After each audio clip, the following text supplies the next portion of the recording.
ថ្ងៃនេះខ្ញុំនឹងមកបង្រៀនបងប្អូនពីរបៀបបញ្ចូលកាតទូរស័ព្ទដៃតាមគណនីវិញដោយគ្រាន់តែបងប្អូនមានគណនីវិញ mobile នៅក្នុងទូរស័ព្ទដៃរបស់បងប្អូនយើងចុចចូលមកហើយបន្ទាប់មកយើងយកពាក្យ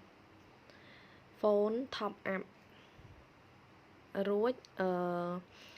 វាមានលេខទូរស័ព្ទនៅលើហ្នឹងអញ្ចឹងយើងយក order phone number នេះយើងវាយលេខទូរស័ព្ទដែលយើងចង់បញ្ចូល096 72 72 712ឡើងហ្នឹងយើងចង់បញ្ចូលទូរស័ព្ទដៃអីក៏បានដែរ Smart ឬក៏97ឬក៏ Mic phone ឬក៏Set card តាមដែលបងប្អូនចង់បញ្ចូលអញ្ចឹងខ្ញុំបញ្ចូល$1អញ្ចឹងវា load ឲ្យ confirm ឲ្យយើង$1អញ្ចឹងយើងចុច continue ទៅឡើងនេះយើងចុច password របស់យើង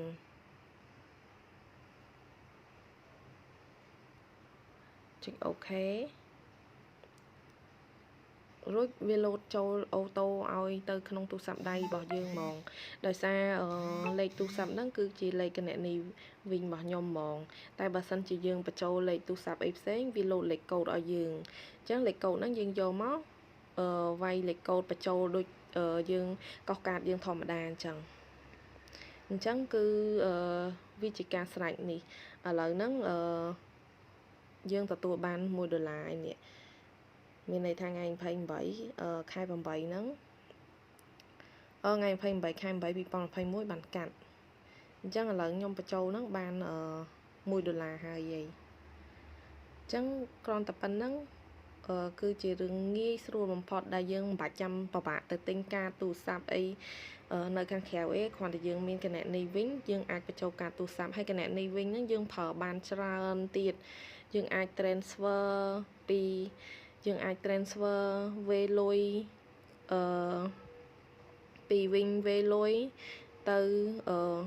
លេខទូរស័ព្ទផ្សេងទៀតអញ្ចឹងយកលេខកូដដើម្បី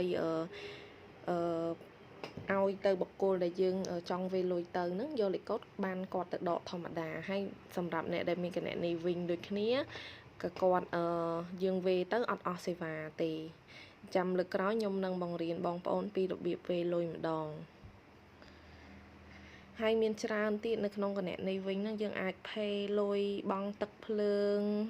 បង់សាលារៀនបង់ insurance បង់អីបានច្រើនអញ្ចឹងថ្ងៃហ្នឹងខ្ញុំសូមបង្រៀនបងប្អូនតែពីរបៀបបញ្ចូលកាតទូរស័ព្ទតាមរយៈaccount វិញតែប៉ុណ្្នឹងទេចាំលើកក្រោយខ្ញុំនឹងបង្រៀនបងប្អូនពីរបៀបផ្សេងទៀត